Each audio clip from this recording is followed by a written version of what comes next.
Hello students, आपका मेरे channel smart study में स्वागत है। स्टूडेंट्स, आज हम शिक्षा निदेशालय की तरफ से दी जाने वाली वर्कशीट नंबर 5 करेंगे, जो कि क्लास 8 की है और विषय है सामाजिक विज्ञान। बेटे, ये वर्कशीट 9 अक्टूबर 2020 की है। तो आइए शुरू करते हैं आज की वर्कशीट। संसाधन एवं विकास, नवीनीकरण प्राकृतिक संसाधनों का संरक्षण। तो वर्कशीट शुरू करने से पहले बच्चे प्लीज़ मेरे चैनल को सब्सक्राइब कर दीजिए। तो आइए देखते हैं आज की वर्कशीट। हमने पहले जाना था कि संसाधनों का संरक्षण हमारे लिए क्यों ज़रूरी है। हमने पिछली वर्कशीट में देखा था कि संसाधनों का संरक्षण करना ज़रूरी है। इन संसाधनों में बहुत से ऐसे हैं जिनका कितना भी प्रयोग करो वो कम नहीं पड़ेंगे। बहुत से ऐसे जो एक बार प्रयोग किए जा सकते हैं, जिनको हम दोबारा नहीं बनाया जा सकता। इनको हम क्रमशः नवीनीकरण व अनवीनीकरण संसाधनों के नाम से जानते हैं। तो बेटा, पिछली वर्कशीट में हमने देखा था नवीनीकरण और अनवीनीकरण संसाधन ऐसे संसाधन जिनको हम बार बार में प्रयोग कर सकते हैं। एक बार प्रयोग करने के बाद हम दोबारा उनका प्रयोग में ला सकते हैं, उन्हें हम नवीनीकरण कहते हैं। और एक बार संसाधन जैसे कि ईंधन, पेट्रोल, ये कि हम एक बार में यूज में लाने के बाद इनका प्रयोग हम दोबारा नहीं कर सकते हैं, तो इन्हें हम अनवीनीकरण संसाधन कहते हैं। नवीनीकरण में जैसे जल, वायु, इनको हम दोबारा प्रयोग में ला सकते हैं। आओ अब नवीनीकरण और अनवीनीकरण संसाधनों के संरक्षण पर चर्चा करते हैं। नवीनीकरण संसाधन वे संसाधन जो शीघ्रता से नवीकृत अथवा पूर्व अवस्था में हो जाते हैं। देखिए, ये बहुत इंपॉर्टेंट है बेटा। नवीकरणीय संसाधन ऐसे संसाधन जो क्या होते हैं, शीघ्रता से नवीकृत, मतलब वो शीघ्रता से बन जाते हैं और पुनः अपनी पूर्व अवस्था में आ जाते हैं। तो ऐसे संसाधन को हम क्या कहते हैं, नवीकरण संसाधन। और अनवीकरण संसाधन ऐसे थे बेटा जिसको बनने में बहुत ज़्यादा टाइम लगता है, जैसे कि पेट्रोल, लगभग बहुत हजारों साल लगता है पेट्रोल, ऐसे पेट्रोलियम को बनने में। ठीक है, तो नवीनीकरण संसाधन वे संसाधन जो शीघ्रता से नवीकृत या पुनः पूर्व अवस्था में हो जाते हैं। लेकिन फिर भी कुछ नवीनीकरण संसाधन जैसे कि मृदा, जल, वायु, वन का लापरवाही से उपयोग करने से उनके भंडार को प्रभावित किया जा सकता है। देखो, हमारे पास में नवीनीकरण संसाधन है, जल, वायु, मृदा, लेकिन अगर इनको हम बेपरवाह होकर इनका यूज करते हैं तो क्या होंगे, धीरे धीरे इनके जो भंडार हैं वो क्या हो जाएंगे, खत्म हो जाएंगे। जल की कमी और प्राकृतिक जल स्रोतों का सूखना आज विश्व के बहुत से भागों में एक बड़ी समस्या बनता जा रहा है। अब देखो क्या हो रहा है कि हम जो पानी है उसको बहुत ज़्यादा वेस्ट कर रहे हैं, तो धीरे धीरे क्या होगा, इस धरती पर पीने का पानी ही नहीं रहेगा। अब सोचो, अगर पीने का पानी इस धरती पर नहीं रहेगा तो कितना जीवन अस्त व्यस्त हो जाएगा। उसी प्रकार भूमि की खुदाई, जंगलों की लगातार कटाई से प्राकृतिक आपदाओं का बार बार में दस्तक देना मानव जीवन के लिए बहुत बड़ी परेशानी खड़ी कर सकता है। इसी तरह देखो कि भूमि की खुदाई, जंगलों की लगातार कटाई से प्राकृतिक आपदाओं का बार बार में दस्तक देना, मतलब कि देखो भूमि की खुदाई हो रही है, जंगलों की लगातार कटाई हो रही है, तो एक देखो पृथ्वी का क्या है बेटा, एक बैलेंस बना हुआ है। लेकिन अगर हम खुदाई और जंगलों की कटाई करें तो ये बैलेंस बिगड़ रहा है, जिससे कि प्राकृतिक आपदाओं का बार बार में आना हो रहा है। तो मानव जीवन का बहुत बड़ी परेशानी अपने लिए खड़ी कर सकता है अगर वो इन संसाधनों को बहुत बेपरवाही से यूज करेगा। तो आइए देखते हैं नेक्स्ट क्या दिया गया है। आओ पता लगाएं और सूची बनाएं। अगर धरती पर पीने योग्य जल खत्म हो जाए तो आपके जीवन पर क्या प्रभाव पड़ेगा। सोचो बेटा, अगर पीने योग्य पानी क्या हो जाए, या तो कम हो जाए या खत्म ही हो जाए, तो क्या प्रभाव पड़ेगा, मानव जीवन अस्त व्यस्त हो जाएगा बेटा। अगर पानी, पीने का पानी, देखो सबसे ज्यादा जरूरी क्या है मनुष्य के लिए, पानी है ना। अगर पानी कम हो जाएगा तो सोचो, अगर पानी कम हो गया तो सोने से महंगा ज्यादा पानी हो जाएगा। हम सोने के बिना तो फिर भी रह सकते हैं, जो गोल्ड है उसके बिना हम फिर भी रह सकते हैं, लेकिन पानी के बिना हम बिल्कुल भी नहीं रह सकते। तो मानव जीवन अस्त व्यस्त हो जाएगा। ठीक है, क्योंकि पानी तो बेटा हमारे जीवन की सबसे मेन जरूरत है। मानव जीवन अस्त व्यस्त हो जाएगा। ठीक है, इसमें आप और भी बेटा आंसर ढूंढिएगा, और भी इसकी जगह लिखिएगा, आप नए कुछ अपने विचार यहाँ पे लिखिएगा कि अगर पानी कम हो जाता है तो देखो, जैसे कि हम गोल्ड लेने के लिए हमें बहुत सारा पैसा देना पड़ता है, वैसे हमें पानी लेने के लिए बहुत सारा पैसा देना पड़ेगा। अब ज़रूरी नहीं है कि हर किसी की इनकम बहुत ज़्यादा हो। आज तो हमें पानी बहुत आसानी से मिल जाता है, लेकिन अगर पानी कम हो जाएगा तो उसकी वैल्यू क्या होगी, और ज़्यादा बढ़ जाएगी। अगर धरती पर जंगल समाप्त होते चले जाएंगे तो क्या होगा। अब देखो, जंगल से क्या होता है, हमें औषधियाँ बहुत आसानी से मिल जाती है। जो जंगल में पेड़ होते हैं उनसे लकड़ी, फर्नीचर, ये सब हमें बहुत आसानी से मिल जाता है। तो मानव की जो ज़रूरत का सामान है वो क्या हो जाएगा, मिलना कम हो जाएगा। तो हम यहाँ पे लिख देते हैं मानव की ज़रूरत, या सीधा लिख देते हैं ज़रूरत का सामान, जितना भी ज़रूरत का सामान है जो भी लकड़ी से बनता है या जो भी पेड़ों की सहायता से बनता है, जैसे पेज, कागज हो गया, ये सब क्या है, जरूरत का सामान नहीं मिल पाएगा। मानव को क्या होगा, जरूरत का सामान नहीं मिल पाएगा अगर पेड़ कम हो गए तो। ठीक है, आइए देखिए नेक्स्ट क्या दिया गया है बेटा। आपको क्वेश्चन समझ में आना चाहिए बेटा, आप इसको अपने लैंग्वेज में लिखने की कोशिश कीजिएगा। ठीक है, एज इट इज जो मैं करवा रही हूँ सिर्फ वही मत कीजिए, थोड़ा अपना दिमाग यूज कीजिए कि इसके अंदर आप और क्या आंसर यूज कर सकते हैं। अपनी एनसीईआरटी लेके बैठिए, उसे रीड कीजिए, उसके बाद ये वर्कशीट कीजिए। आगे देखते हैं क्या दिया गया बेटा। प्रत्येक व्यक्ति संसाधनों के संरक्षण में अपना योगदान दे सकता है। कुछ उपाय दिए गए हैं, इसके अतिरिक्त आप अपनी समझ से सोच कर लिखें कि आप किस तरह अपना योगदान दे सकते हैं।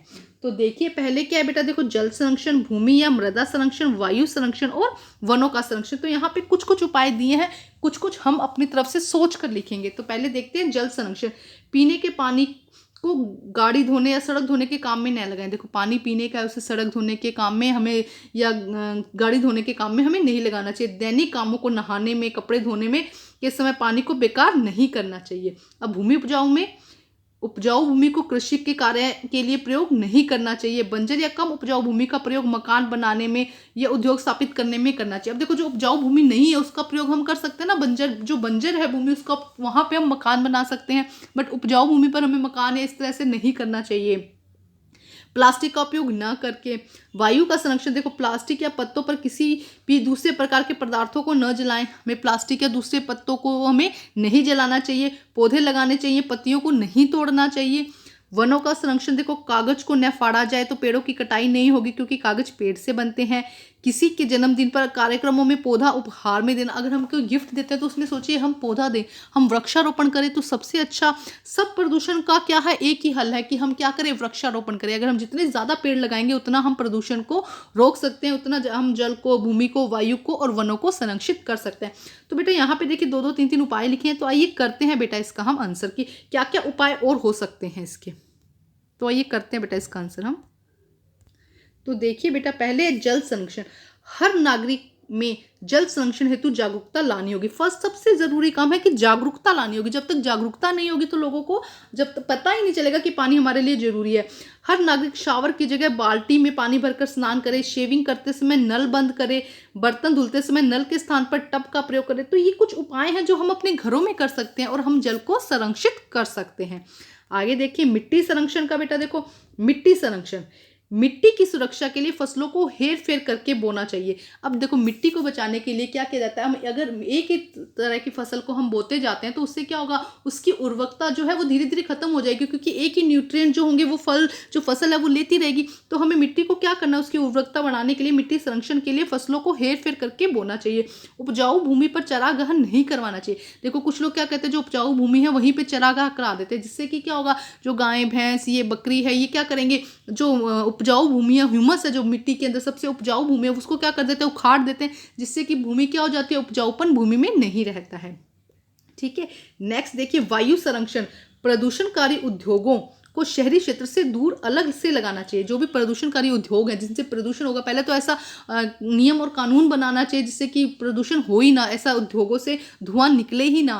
ठीक है, अगर निकलता भी है तो उन्हें शहरी क्षेत्र से दूर लगाना चाहिए। वाहनों से ईंधन निकलने वाले धुएं पर नियंत्रण करना चाहिए। जो वाहनों से धुआं निकल रहा है उस पर नियंत्रण, कुछ नियम और कानून, जब तक नियम और कानून नहीं बनेंगे तब तक जो ये वायु संरक्षण है ये बहुत मुश्किल है बेटा। उसके बाद आता है वन संरक्षण। देखिए वन संरक्षण के लिए हम क्या कर सकते हैं बेटा, जंगल की आग को नियंत्रित करें। आप कितनी बार सुनेंगे, अभी कुछ दिन पहले न्यूज़ आई थी कि ऑस्ट्रेलिया के जंगलों में आग लग गई। तो सोचो इससे कितना बेटा जो वन है वो उसका क्या हो जाता है, नाश हो जाता है। तो जंगलों की जो आग है उसको नियंत्रित किया जाए। लकड़ी से बनी वस्तुओं का कम से कम मात्रा में उपयोग किया जाए। देखो ये भी, अगर हम जितनी लकड़ी की डिमांड करेंगे, लकड़ी आएगी कहाँ से, वनों से आएगी, और वन को काटेंगे तब लकड़ी आएगी। तो इसलिए हम लकड़ी से बनी कम से कम वस्तुओं का उपयोग करें और इसके साथ क्या, जंगल की आग को नियंत्रित करें। तो बेटा ये अलग अलग है, आप अलग अलग कॉलम्स में बना के लिख दीजिए, या चाहे मैंने जैसे इकट्ठा किया आप वैसे भी कर सकते हैं। तो आगे देखते हैं वर्कशीट में क्या दिया गया है बच्चे। देखिए बेटा क्वेश्चन नंबर फर्स्ट, नवीकरणीय संसाधन किसे कहते हैं। तो बेटा यहाँ पे दिया गया है बहुत अच्छे से इसका आंसर कि वे संसाधन जो शीघ्रता से नवीकृत अथवा पुनः अवस्था में आ जाते हैं उन्हें हम नवीनीकरण संसाधन कहते हैं। तो बेटा फर्स्ट का आंसर आपका ये रहा।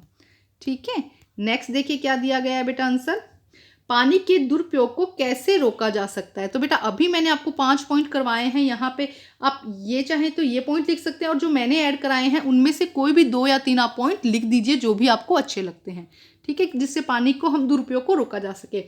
जंगल के संरक्षण के लिए आपके क्या सुझाव है। तो देखो बेटा अभी हमने किया है जंगल के ये देखिए वनों का संरक्षण, ये पॉइंट हो गए, या जो मैंने आपको करवाए हैं 2-3 पॉइंट्स वो भी यहाँ पे ऐड करके आप लिख सकते हैं। तो ये बेटा हो गया 3rd क्वेश्चन का आंसर और ये हो गया आपका 2nd क्वेश्चन का आंसर, ठीक है। अब करते हैं नेक्स्ट क्वेश्चन। देखिए क्या लिखा गया है, भविष्य के लिए संसाधन संरक्षण क्यों जरूरी है। भविष्य के लिए क्यों जरूरी है बेटा, देखो अगर भविष्य के लिए संरक्षण नहीं करेंगे तो हम अपनी आगे आने वाली पीढ़ी को क्या देकर जाएंगे। सोचो कि सारे संसाधन खत्म हो गए तो नेक्स्ट पीढ़ी का तो अस्तित्व ही नहीं बचेगा। तो आइए करते हैं बेटा इसका आंसर हम, तो आइए करते हैं बेटा आंसर नंबर 4। देखिए क्या होगा, संसाधनों को भविष्य के लिए संरक्षित करना बहुत जरूरी है, क्योंकि यदि संसाधनों को संरक्षित नहीं किया गया तो आने वाली पीढ़ी के लिए हम कुछ नहीं बचा पाएंगे। सोचो अगर पेट्रोल जितना है हम यहीं पे खत्म कर दें ये तो आगे आने वाली जनरेशन के लिए पेट्रोल नहीं बचेगा, तो सोचो कितना काम अस्त व्यस्त हो जाएगा, सारे के सारे संसाधन खत्म हो जाएंगे या प्रदूषित हो जाएंगे। सोचो पानी हमने सारा का सारा प्रदूषित कर दिया तो उनके उपयोग के लिए नहीं बचेगा ना, तो उपयोग के लिए नहीं बचेंगे। तो ठीक है, हमें क्या करना है, संसाधन को क्यों सुरक्षित करना है, क्योंकि आने वाली पीढ़ी के लिए हम कुछ नहीं बचा पाएंगे, सारे के सारे संसाधन या तो खत्म हो जाएंगे या प्रदूषित हो जाएंगे और उपयोग के लिए नहीं बचेंगे। इसीलिए हमें क्या करना है, संसाधन को संरक्षित करना जरूरी है भविष्य के लिए।